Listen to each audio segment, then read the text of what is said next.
Di pinggir jalan kecil yang sering dilalui ojek malam, sebuah gerobak donat kentang muncul seperti fenomena baru. Lampu neon kecil digantung goyang, aroma minyak panas dan gula karamel menyelinap ke udara, dan papan kayu yang dicat dengan huruf tebal bertuliskan donat kentang rasa nenek membuat antrean panjang setiap sore. Anak-anak sekolah, calon pegawai kantoran, dan para pemuda yang baru pulang dari kerja berdiri, menunggu. Sesekali mengangkat ponsel untuk merekam karena donat itu viral.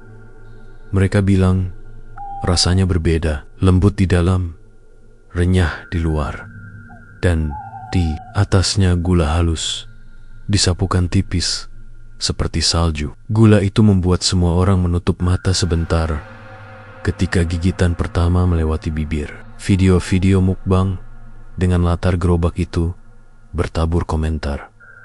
Legit, gurih banget, bikin nagih. Tetapi di sela-sela pujian ada bisik-bisik yang lebih dalam, kata-kata pendek yang menempel seperti noda. Pesugihan, tumbal, abu, Alia pertama kali mendengar bisik-bisik itu dari Lina, temannya sejak SMA, yang bekerja paruh waktu di sebuah kedai kopi tak jauh dari gerobak. Gak usah percaya semua yang viral, Lina bilang sambil menyeruput kopi. Tapi lihat aja sendiri, Alia antrian tiap sore, orang antri dari jam 3. Dan MBOK, anak pemilik kaya orang lain, matanya jauh. Lina mencondongkan badan, suaranya mengecil. Ada yang bilang gula halusnya itu bukan cuma gula. Alia, yang bekerja sebagai penulis, lepas dan kerap mencari cerita di pinggiran kota, merasakan sesuatu di ujung tulang punggungnya. Ia suka hal-hal yang viral karena itu mudah dibaca, tapi bisik-bisik misterius selalu lebih menarik. Ia memutuskan datang, bukan untuk makan saja, untuk melihat apa yang tak bisa dituliskan oleh video mukbang. Gerobak itu disebut milik Pak Wiranto. Orang kampung sering memanggilnya Pak Wira, lelaki bertubuh sedang, sedikit bongkok, yang menyapa setiap pembeli dengan senyum tipis. Di samping gerobak ada sebuah meja kecil yang dipenuhi toples, selai, saus, dan satu toples yang selalu tertutup rapat tanpa label. Orang-orang penasaran, tapi tak ada yang berani bertanya. Mbak Sari, putri Pak Wiranto, membantu mengemas donat. Ia muda, wajahnya bersih, rambut diikat rapi, tapi matanya benar, kata Lineada. Sesuatu yang membuat orang terasa salah saat memandangnya, seperti orang yang menonton dari jauh sebuah adegan yang tak ingin dikenali. Malam itu, ketika antrean mulai menyusut, Alia mengumpulkan keberanian. Boleh tanya? Pak, suaranya tenang. Notebook kecil terlipat di tangan. Kenapa donat ini beda? Kenapa selalu ramai? Pak Wiranto mengusap tangannya pada celemek, menoleh. Resep keluarga, jawabnya singkat. Banyak yang bilang enak, itu saja. Kata-katanya seperti menutup pintu, tapi ada nada lain lembut, seperti menahan sesuatu. Mbak Sari memasukkan donat ke kantong. Matanya sekilas menatap Alia. Siala meminta. Sesuatu tak terucap. Alia mengangguk, mencoba tak terlihat cemas. Namun ketika ia melangkah pergi, seorang pelanggan tua yang baru saja menerima kantong donat berbisik dari belakang. Hati-hati nak, jangan dimakan terlalu banyak kalau baru putus. Ada yang bilang, itu bukan sekadar gula. Suaranya serak, matanya tajam. Alia menoleh tapi tak sempat bertanya lagi. Orang tua itu sudah menghilang dalam kabut malam. Malam minggu itu, ia pulang dengan kantong kecil berisi 2 donat. Ia berjanji pada dirinya sendiri hanya mencicip 1 untuk riset. Tetapi di rumah, setelah meletakkan donat di meja Alia Marisaken, ada sesuatu yang lebih berat dari rasa penasaran. Rasa takut halus yang menempel di tengkuknya. Ia menyalakan lampu, duduk, dan membuka kantong. Serbuk putih itu menari-nari. Ketika angin kecil dari kipas menyentuhnya, ia menatapnya lama gula halus yang tertabur seperti bedak pada permukaan donat. Lalu teleponnya bergetar. Pesan dari Lina, "Kamu udah pulang. Jangan lupa videoin gerobaknya. Kabarnya tadi sore ada orang hilang." Itu singkat, seperti peringatan. Alia merasa jantungnya berdebar. Orang hilang, kasus-kasus kecil semacam itu sering diisi spekulasi di grup lokal. Mungkin kabur, mungkin korban utang. Namun ada pola. Setiap kali gerobak itu muncul, ada keluarga yang merasa kehilangan. Lebih aneh lagi, mereka tak pernah melapor. Panjang, hanya bisik-bisik, isak, dan surat-surat kecil yang ditemukan di pagar rumah. "Maafkan aku pergi demi mereka." Dan beberapa nama yang kemudian tak pernah muncul lagi di pasar.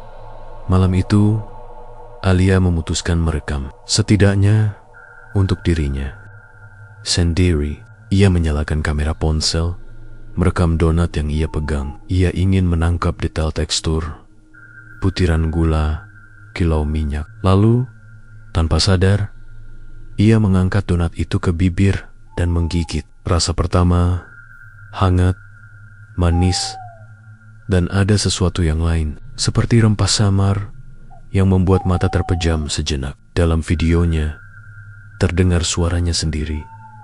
Enak, gula, halusnya unik. Setelah menutup ponsel, hal-hal aneh mulai terjadi. Ia merasakan mulutnya pahit, meski donatnya manis. Di gelas yang ia minum, ada rasa yang tidak semestinya, seperti abu yang berubah menjadi rasa logam. Alia menepuk pipinya sendiri, mencoba mengusir perasaan. Ia tahu pikirannya sedang menerka-nerka. Mungkin kecapekan, gumamnya.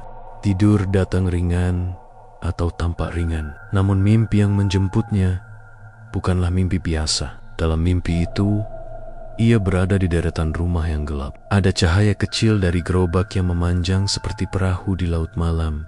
Di dekat gerobak, sosok-sosok berdiri menunduk, bungkuk seperti batang-batang kering. Seorang wanita menaruh sesuatu ke dalam toples tertutup. Sebuah paket kecil yang berkerut. Tercium bau kemenyan, kayu bakar. Wanita itu berulang kali bersenandung. Suaranya rapuh, tidak menuntun lagu agama atau nyanyian biasa, lebih mirip nada pengikat yang diproduksi di dalam rahim. Sosok-sosok itu menatapnya, dan mulut mereka terus bergerak. Tapi ia tak bisa mendengar kata-kata. Seketika, wanita itu menoleh dan menatap langsung ke arah Alia. Matanya kosong-kosong, seperti mata ikan yang terbawa arus. "Jangan makan jika hatimu rapuh," katanya dengan suara serupa angin. Suara itu melintasi tulang Alia seperti pisau halus. Ia terbangun di tengah malam dengan napas tercekat. Lampu ruang tamu menyala, dan ponselnya memutarkan rekaman tanpa ia ingat menyalakan. Layar menampilkan video yang barusan ia buat. Namun ada sesuatu yang lain di video itu. Di kejauhan, di balik gerobak yang terekam di layar, ada bayangan. Yang ia memajukan videonya 1 kali, 2 kali dan melihatnya. Bayangan itu bukan manusia biasa. Ia menunduk terlalu lama, terlalu tenang, dan gerakannya seperti orang yang merapikan sesuatu di toples tertutup. Tangan itu menempel ke toples, mengusap, dan terlihat seperti dalam keheningan. Ada hembusan yang terdengar meskipun kamera tak menangkap suara lain. Seakan-akan butiran halus berjatuhan. Alia mematikan video, tangannya gemetar. Ia mendengar sesuatu di luar, langkah ringan, atau mungkin angin. Ia mengangkat napas panjang dan mencoba menenangkan diri. Tetapi malam itu, pintu kamarnya berbunyi bukan ketukan keras, hanya sentuhan halus seperti jari kecil menggesek kayu. Hatinya berhenti sejenak. Di gagang pintu, ada noda putih tipis. Noda itu seperti gula. Tetapi saat ia menyentuhnya dengan ujung jarinya, rasa dingin merayap dan bulu kuduknya meremang. Jejak sidik jari pada noda itu tampak tidak lengkap. Seperti ada pola yang samar, lingkaran-lingkaran kecil membentuk sesuatu yang nyaris seperti mata. Ia menatap pintu sampai fajar, menunggu warna pagi mengusir bayang-bayang. Ketika cahaya pertama menembus, ia melihat pesan di layar sebuah komentar di video mukbang yang semalam. Jangan buka toplesnya, mereka mengikat doa, bukan rasa. Komentar itu ditulis anonim, dibubuhi emotikon tangan yang terlipat. Siang itu, Alia kembali ke gerobak dengan alasan ingin bicara lagi, ingin tahu. Tetapi antrean sudah seperti sebelum, wajah-wajah yang tersenyum, ponsel yang merekam gerak tangan yang mengangkat donat di bawah meja kecil, hampir tersembunyi. Ia menemukan sebuah lubang kecil yang menuju gudang. Saat ia coba melongok, bau kemenyan naik dan ada kain putih yang menutup sesuatu. Di balik kain ada rak berisi bungkus-bungkus kecil, rapi, dengan nama orang di tiap kertasnya. Namanya sama seperti yang ia pernah lihat pada kertis-kertis kecil yang berserakan di pagar. Adi Siti Buratna. Ia menyentuh salah satu bungkus itu dan merasakan getaran halus, seolah sesuatu di dalam bergerak sedikit. Jantungnya berdentang. Pak Wiranto muncul dari belakang. Wajahnya datar, namun matanya melunak. Jangan buka, nak, katanya. Kalau sudah ada, biarkan saja. Suaranya kurang lebih seperti pintu yang menutup pelan. Ia menarik napas, menunduk, dan menaruh satu bungkus di telapak tangannya. Ini permintaan. Mereka yang berdoa, kita bantu. Kata-katanya singkat. Tetapi ketika Alia melihat telapak tangannya, ada bekas putih seperti serbuk yang samar di celah jari. Alia ingin bertanya lebih banyak, ingin tahu apa artinya semua ini. Tetapi di luar, antrean semakin panjang dan orang-orang menunggu. Ia pulang dengan kepala penuh teka-teki, bungkus yang tidak semestinya, dan suara nyanyian yang menempel di kupingnya. Di jalan, ia melihat banyak wajah menoleh ke gerobak. Ada rasa bersalah, ada rasa lega, ada ketergantungan yang tak mudah digambarkan. Malam itu, ketika ia menyulut lampu kamarnya, bungkus itu tergeletak di meja. Ia tahu ia tidak seharusnya membuka, tapi rasa ingin tahunya lebih kuat. Perlahan, ia melongok ke dalam dan dalam secercah abu tipis yang menempel pada lapisan kertas, terbentuk pola kecil yang membuatnya terdiam.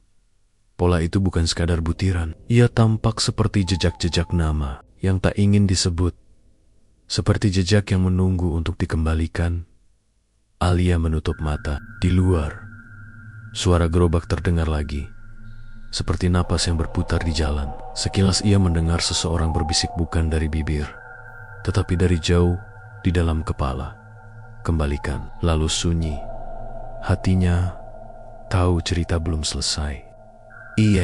Tahudi, balik manisnya gula halus itu, ada sesuatu yang mengikat, lebih kuat dari rasa penasaran. Dan di ujung malam, di antara kentong-kentong yang rapi, nama-nama kecil menunggu giliran memanggil.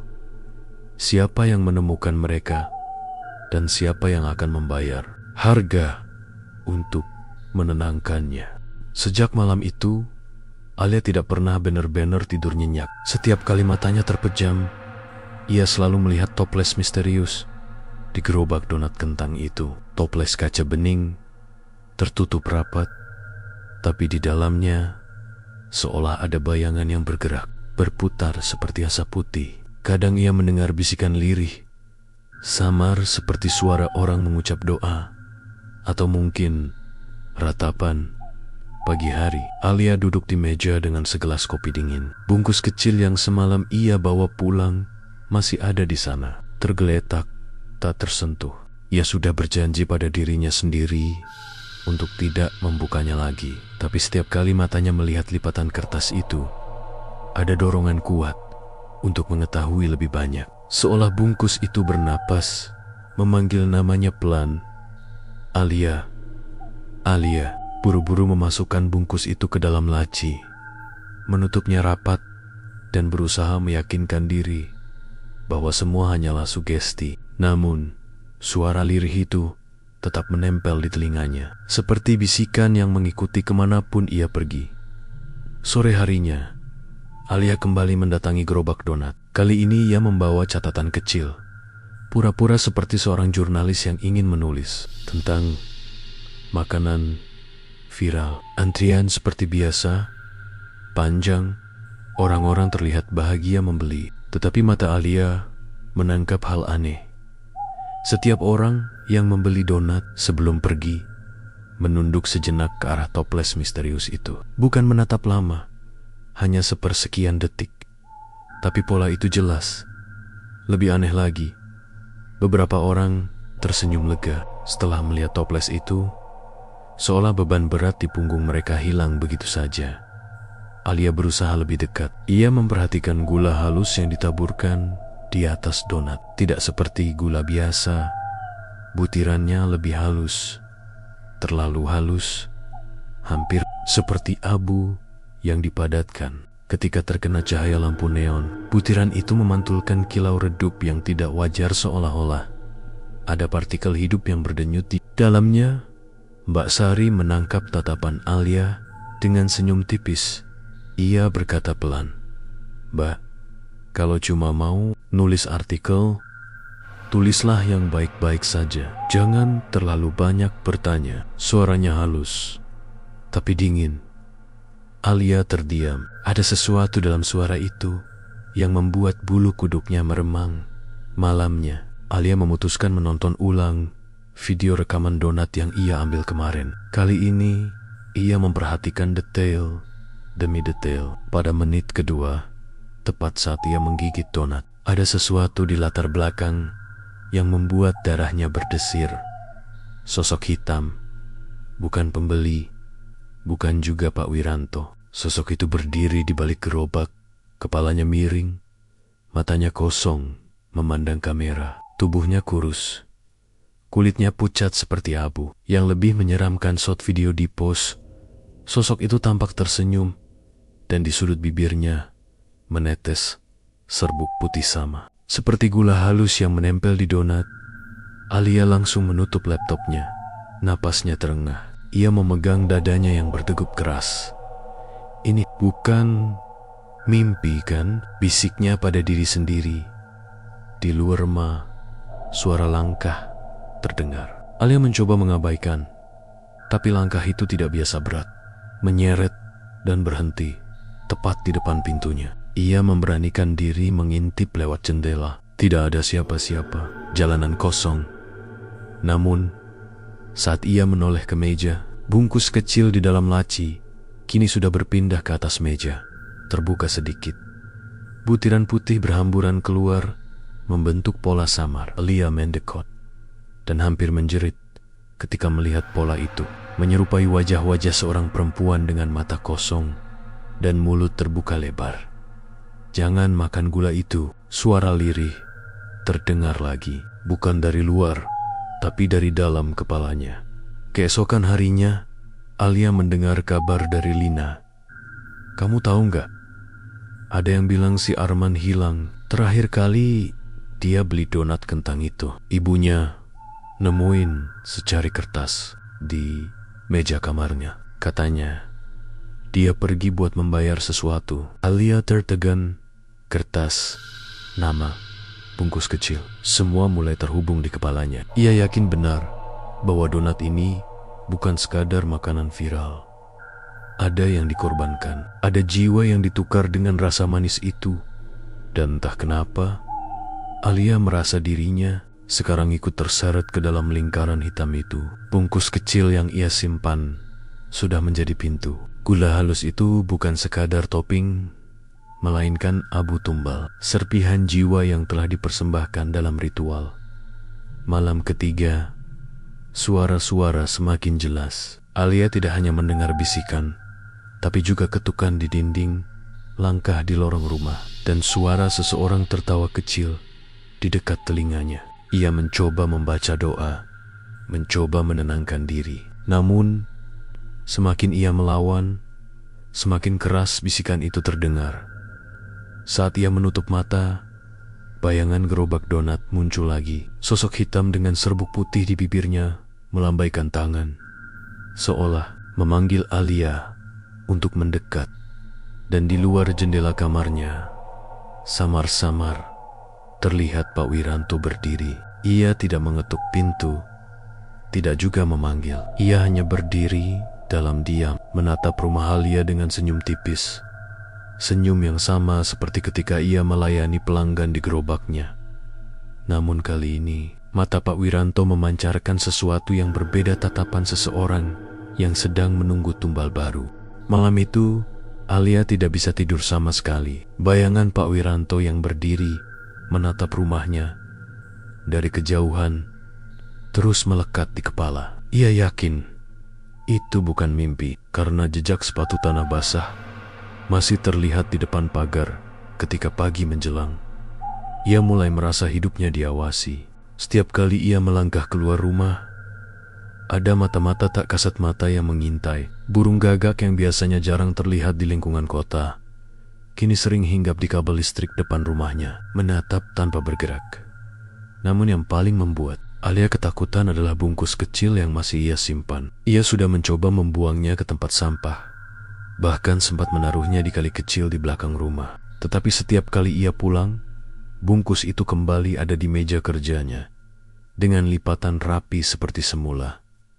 Hari itu, Alia memberanikan diri untuk kembali menemui Lina. Ia butuh teman bicara. "Lin, aku nggak tahu harus cerita sama siapa lagi. Donat itu bukan sekadar makanan, ada sesuatu yang lebih gelap di baliknya," ucap Alia dengan wajah pucat. Lina menatap serius. "Aku juga sudah dengar banyak cerita, Lai. Ada tetangga yang bilang, orang-orang yang terlalu sering beli donat itu, hidupnya memang mendadak berubah. Ada yang tiba-tiba jadi kaya, ada yang utangnya lunas, tapi ada juga yang tiba-tiba menghilang, entah kemana." Alia menggenggam tangannya erat. "Aku lihat sesuatu di gerobaknya. Lin, ada toples besar, ditutup rapat. Semua orang pasti lihat, tapi pura-pura nggak peduli. Dan aku rasa gula halus itu berasal dari situ." Lina terdiam lama, sebelum akhirnya berbisik, "Toples itu, katanya tempat menaruh abu tumbal." Malamnya, rasa ingin tahu Alia mengalahkan rasa takutnya. Ia memutuskan untuk mendatangi gerobak donat itu bukan sebagai pembeli, melainkan sebagai pengintai. Pukul 2 dini hari, ia berjalan pelan ke arah jalan kecil tempat gerobak biasanya mangkal. Jalanan sunyi, hanya ada suara jangkrik dan sesekali gonggongan anjing dari kejauhan. Di bawah lampu jalan yang redup, gerobak itu memang sudah tidak ada. Tapi di tanah, bekas roda kayunya masih terlihat jelas. Alia mengikuti jejak roda itu sampai ke sebuah rumah tua di ujung jalan. Rumah itu besar, dindingnya penuh lumut, dan jendela-jendelanya tertutup rapat. Dari celah pintu, terlihat cahaya lilin berkelap-kelip, dan terdengar suara orang berbisik-bisik, seperti mantra, dengan jantung berdegup kencang. Alia mendekat lebih jauh. Ia mengintip melalui celah kecil di jendela. Di dalam, ia melihat Pak Wiranto dan Sari berdiri di depan toples kaca besar. Hitam menyala mengelilinginya. Sari menggenggam segenggam abu putih, lalu menaburkannya ke atas adonan donat yang baru saja diuleni. Wajahnya pucat, matanya kosong, dan bibirnya berkemet-kemet. Pak Wiranto berlutut, suaranya berat dan lirih. "Ambil jiwa mereka yang rela, ikat di sini. Jadikan manis, jadikan lezat, biar semua yang memakan kembali lagi." Alia hampir berteriak, tapi tangannya cepat menutup mulut sendiri. Tubuhnya gemetar hebat. Ia baru menyadari satu hal mengerikan. Orang-orang yang menghilang itu bukan kabur, tapi dijadikan tumbal. Jiwa mereka digiling, dihancurkan menjadi abu, lalu dijadikan gula halus di atas donat. ketika ia mundur pelan. Tanpa sengaja, kakinya menginjak ranting. Krek, suara itu membuat kepala Sari langsung menoleh ke arah jendela. Matanya menatap lurus ke arah Alia. Ia tersenyum tipis, namun senyum itu dingin dan penuh arti. Ada yang mengintip, "Ayah," katanya tenang. Pak Wiranto berdiri perlahan, menoleh ke jendela. Tatapannya tajam, menusuk, membuat Alia panik. Ia langsung berlari sekencang-kencangnya, meninggalkan rumah tua itu tanpa menoleh ke belakang. Sesampainya di rumah, Alia mengunci semua pintu dan jendela. Namun, rasa takutnya tidak hilang. Malam itu, ia mendengar suara ketukan di pintu depan. Perlahan, berulang. Tok, tok, tok. Suara itu berlangsung lama, seakan seseorang sangat sabar menunggu. Alia menahan napas, bersembunyi di balik sofa. Ketika ketukan berhenti, ia mengira semuanya aman. Tapi tiba-tiba, ia mendengar suara lain dari dalam rumah suara. Benda berat diseret di lantai. Ia menoleh perlahan, dan jantungnya hampir berhenti. Toples besar. Ya, toples kaca yang ia lihat di rumah tua itu kini ada di ruang tamunya. Entah bagaimana bisa sampai ke sana. Penutupnya bergerak sendiri, terbuka sedikit demi sedikit. Dari dalam Nia keluarlah kabut putih pekat, berputar, membentuk wajah-wajah orang yang menghilang. Mereka menangis, merintih, memanggil-manggil nama, dan di antara kabut itu ada satu wajah yang membuat Alia terperangah. Wajah Lina. "Lai, tolong aku." Suara itu terdengar lirih. Alia menjerit tubuhnya. Ia baru sadar, temannya sendiri juga sudah terseret ke dalam lingkaran mengerikan itu. Sementara itu, dari balik kabut, sosok Pak Wiranto muncul perlahan, membawa donat yang ditaburi gula putih. Senyumnya kembali muncul, tipis dan dingin. "Kamu sudah tahu rahasianya, Nak," katanya tenang. "Sekarang giliranmu memilih, mau jadi pelanggan atau jadi abu." Alia membeku di tempat, tubuhnya dingin seperti es, sementara napasnya terengah-engah. Di hadapannya, kabut putih dari toples besar itu terus berputar, membentuk wajah-wajah yang menjerit. Tangan-tangan samar seakan meraih dari dalam kabut, ingin keluar, ingin bebas. Pak Wiranto melangkah perlahan. Donat di tangannya masih mengepulkan aroma manis yang anehnya menusuk hidung Alia. Senyum tipis itu tidak berubah, tenang, seolah-olah yang sedang ia lakukan hanyalah menawarkan camilan biasa. Pilihannya sederhana, ucapnya lirih. "Kamu bisa makan dan ikut bersama mereka, atau kamu membantu kami agar yang lain bisa terus merasakan manisnya hidup." Kata-kata itu menusuk ke dalam kepala Alia. Suaranya bukan hanya terdengar di telinga, tapi juga di dalam pikiran, menggema seakan ribuan suara ikut berbicara bersamaan. Alia mundur perlahan, punggungnya membentur dinding. Kenapa harus mereka? Kenapa harus dengan cara ini? Suaranya bergetar. Sari tiba-tiba muncul dari kabut. Wajahnya pucat, matanya kosong, tapi senyumnya lembut, terlalu lembut untuk keadaan seperti ini. Karena dunia ini tidak adil, Mbak. Orang miskin ingin kaya, orang sakit ingin sembuh, orang patah hati ingin tenang. Semua orang ingin jalan pintas. Kami hanya menyediakan jalan itu, dan setiap keinginan butuh harga. Alia menggeleng keras. Harga itu nyawa. Kalian membunuh orang. Pak Wiranto terkekeh kecil, namun tawanya lebih mirip batu kering yang menusuk telinga. Bukan kami yang membunuh, mereka yang datang dengan keinginan sendiri. Kami hanya memberi apa yang mereka minta. Yang kami lakukan hanyalah mengikat. Selebihnya, mereka yang menyerahkan dirinya. Kabut semakin pekat. Wajah Lina muncul jelas. Matanya basah, tangannya terjulur. Lai, Jangan percaya mereka. Tolong aku. Suaranya terputas-putas, seperti tercekik. Air mata Alia jatuh. Tanpa ia sadari, aku akan menolongmu, Lin. Aku janji. Namun, janji itu terdengar mustahil. Karena toples di ruang tamu kini bergetar semakin keras. Suara tangisan bercampur tawa, jeritan bercampur doa, serbuk putih berhamburan, menempel di dinding, di lantai, bahkan di tangan Alia sendiri.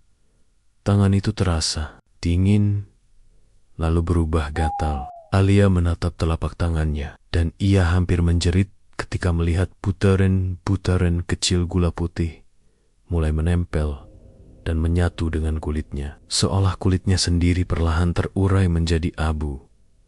Aku tidak mau jadi tumbal, Alia berteriak, mencoba menepok-nepok tangannya. Tapi abu itu semakin banyak. Sari menatapnya dengan wajah tanpa emosi. Kalau begitu, kamu harus menggantinya dengan orang lain. Pilih siapa yang harus masuk ke dalam toples. Seseorang yang dekat denganmu, seseorang yang bisa kamu serahkan. Alia tercengang. Apa maksudmu? Pak Wiranto mendekat, menunduk, lalu berbisik di telinganya. Setiap orang punya seseorang yang bisa dikorbankan. Kalau bukan kamu, maka orang itu. Pilihlah sebelum semuanya terlambat. Dalam kepanikan, pikiran Alia melayang. Ia membayangkan Lina, keluarganya, bahkan rekan kerja yang sering ia benci. Bayangan itu muncul seolah ditanamkan paksa ke dalam kepalanya. Berbisik, pilih satu aku. Tidak bisa. Alia menutup telinga, menangis. Namun kabut semakin pekat. Abu semakin menempel di tubuhnya. Ia bisa merasakan kulitnya mulai kaku, seperti retak-retak. Jika ia tidak segera memilih, tubuhnya akan hancur menjadi serbuk putih, menyatu dengan mereka yang terperangkap di dalam toples. Lalu tiba-tiba, sesuatu terjadi. Lampu rumah Alia padam.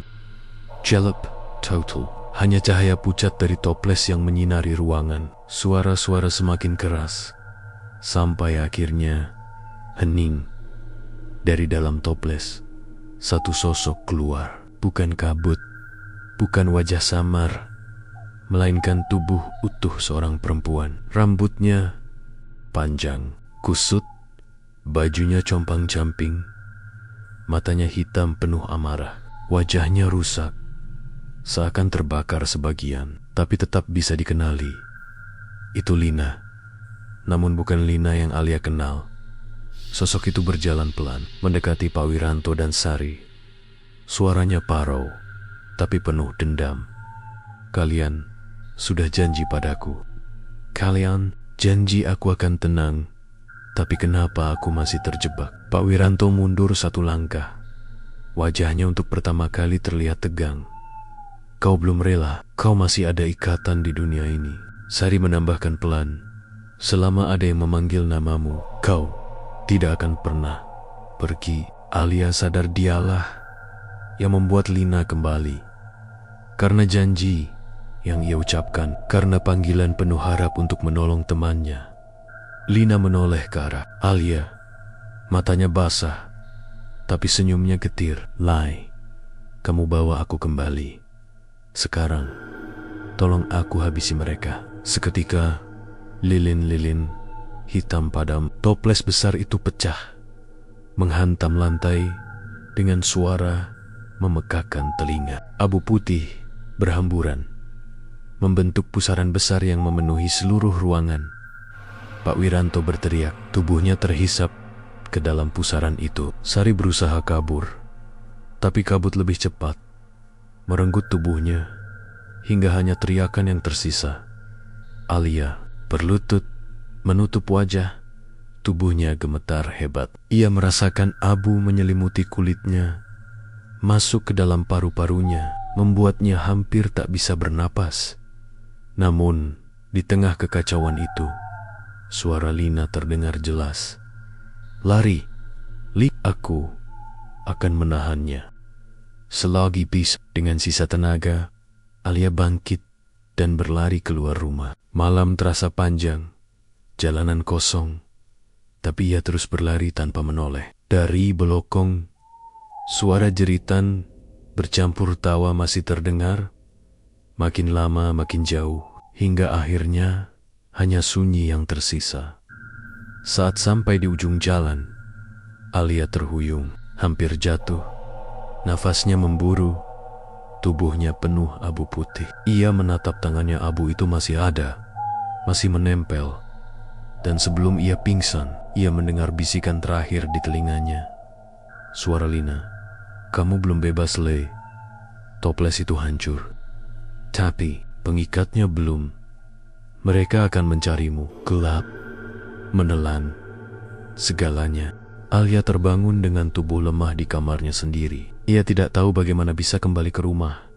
Yang jelas tubuhnya masih dipenuhi bercak putih seperti debu abu. Bau manis yang menusuk hidung juga masih menempel. Seakan ruangan penuh dengan gula halus yang berterbangan.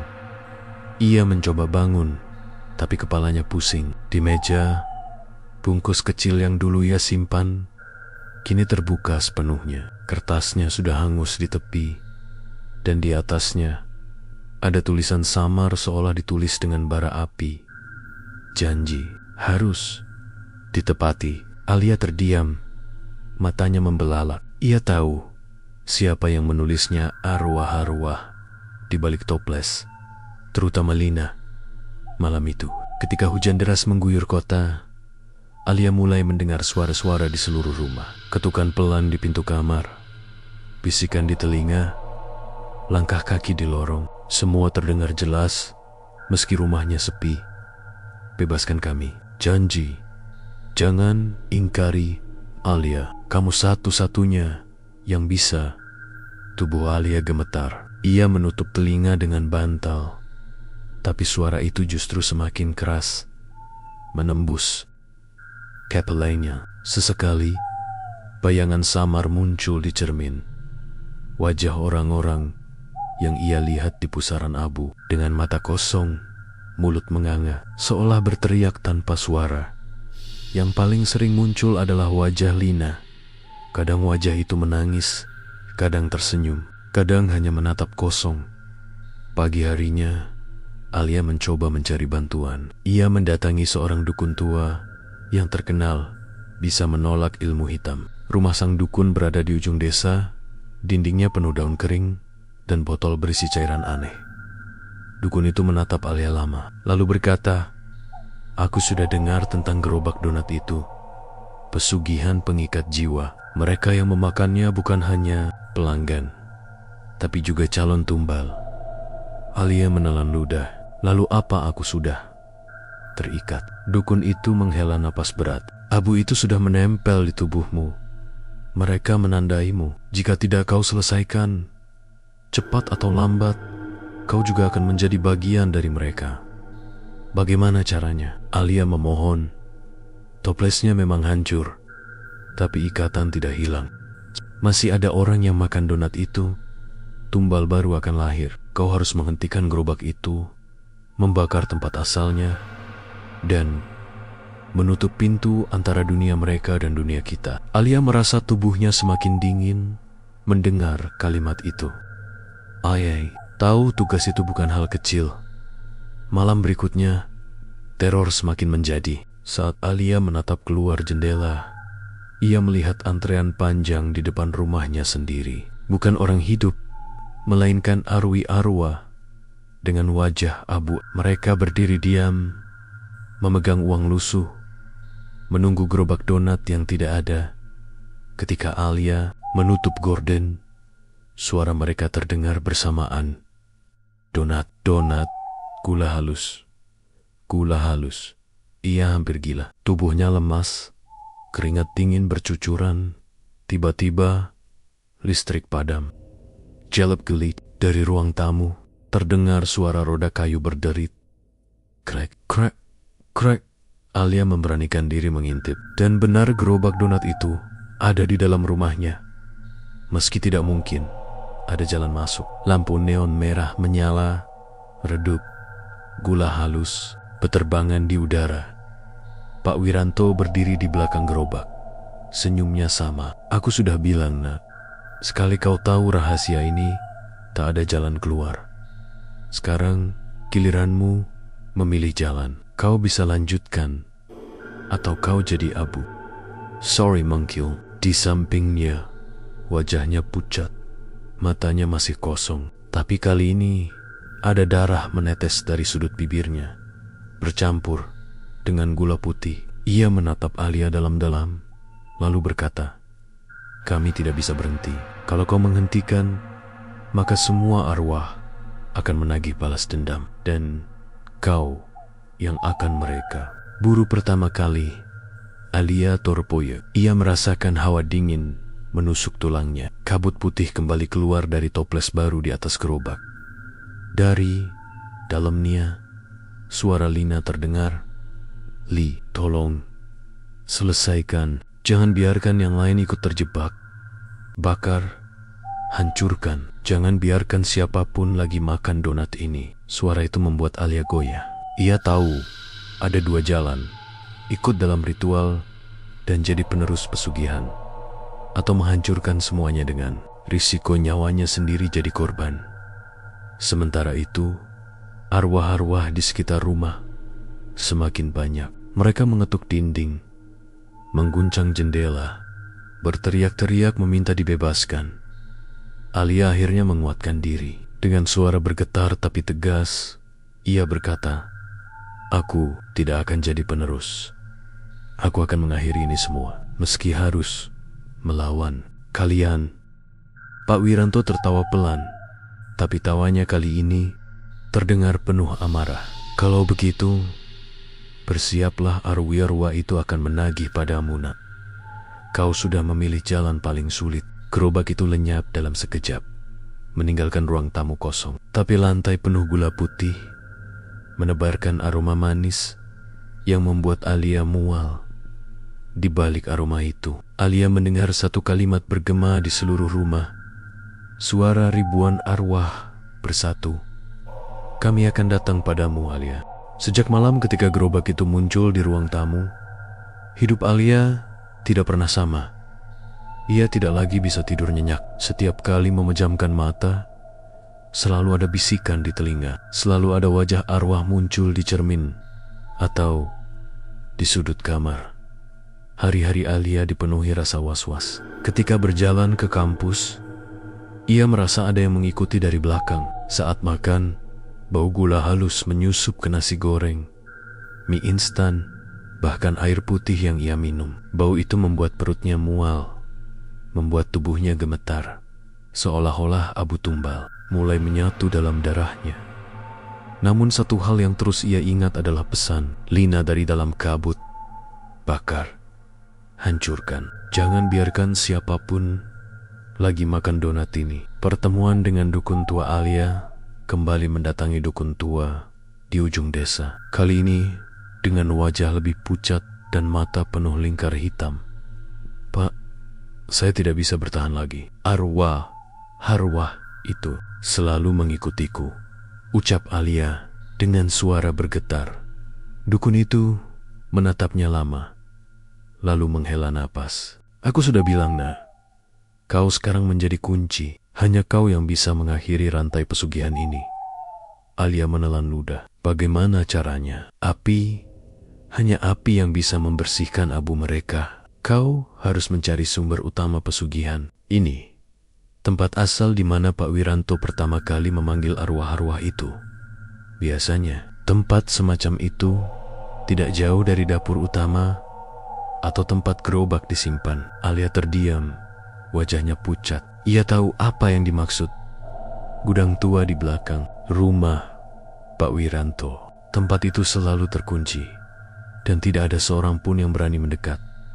Perjalanan ke gudang tua malam itu, Alia memberanikan diri dengan hanya membawa korek api, sebotol minyak tanah, dan doa yang diajarkan dukun.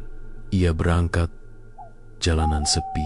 Hanya suara jangkrik dan gesekan ranting. Bulan setengah tertutup awan membuat suasana semakin mencekam.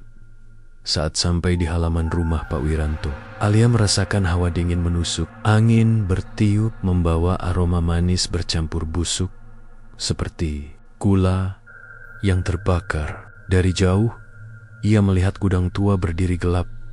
Pintunya setengah terbuka, seolah memang menunggu kedatangannya. Alia melangkah pelan. Jantungnya berdentum keras. Setiap langkah terasa berat, seperti ada tangan tak kasat mata yang mencoba menahannya. Begitu masuk ke dalam, hawa lembab langsung menyergap. Ruangan dipenuhi topal-topal sebesar. Sebagian retak, sebagian pecah, dan sebagian masih utuh dengan kabut putih berputar di dalamnya. Di tengah gudang ada satu lingkaran hitam di lantai, bekas pembek. Di situ Alia melihat simbol-simbol aneh bercampur dengan darah kering, dan berdiri di tepi lingkaran itu bayangan Pak Wiranto dengan mata menyala merah. Teror di gudang Alia. Suara Pak Wiranto menggema, meski mulutnya tidak bergerak. Kau seharusnya tidak kemari. Ini bukan urusanmu. Alia menelan ludah, tapi ia tidak mundur. Kau sudah menjerat banyak jiwa, Pak. Aku tidak akan biarkan kau melanjutkan ini. Tiba-tiba, toples-toples di sekitar mulai bergetar. Dari dalamnya terdengar teriakan jeritan panjang. Suara menangis, suara memohon. Tutup toples terlepas. Satu persatu, kabut putih berhamburan, membentuk wajah-wajah yang Alia kenal. Lina, anak kecil berseragam sekolah, seorang ibu muda, bahkan seorang pria paruh baya yang tubuhnya penuh luka bakar. Semua menatap Alia dengan mata kosong. Kalau kau membakar tempat ini, suara Pak Wiranto semakin berat. Mereka semua akan melampiaskan dendamnya padamu. Mereka tidak akan pergi dengan tenang. Kau siap mati, Alia. Kabut putih mulai melilit tubuh Alia, membuat napasnya sesak. Wajah-wajah itu mendekat berteriak-teriak di telinganya. Tolong kami, bebaskan. Jangan biarkan dia menang. Tapi jangan tinggalkan kami. Suara-suara itu bercampur, membuat Alia hampir gila. Namun di tengah kekacauan itu, ia melihat wajah Lina yang berbeda. Wajahnya lebih tenang, dengan senyum tipis. Lina mengangguk pelan, seolah memberi restu.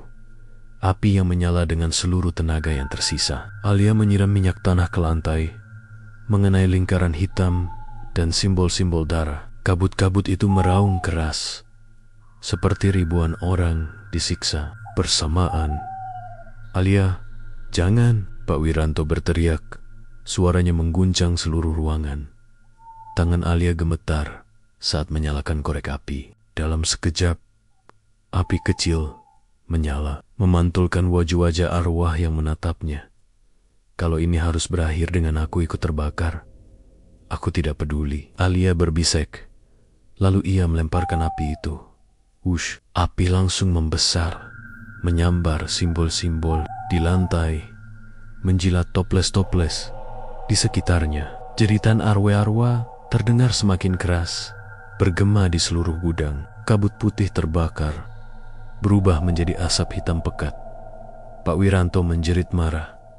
Tubuhnya ikut terbakar, meski ia hanya berupa bayangan. Kau akan menyesal, Alia. Mereka tidak akan pernah membiarkanmu hidup tenang.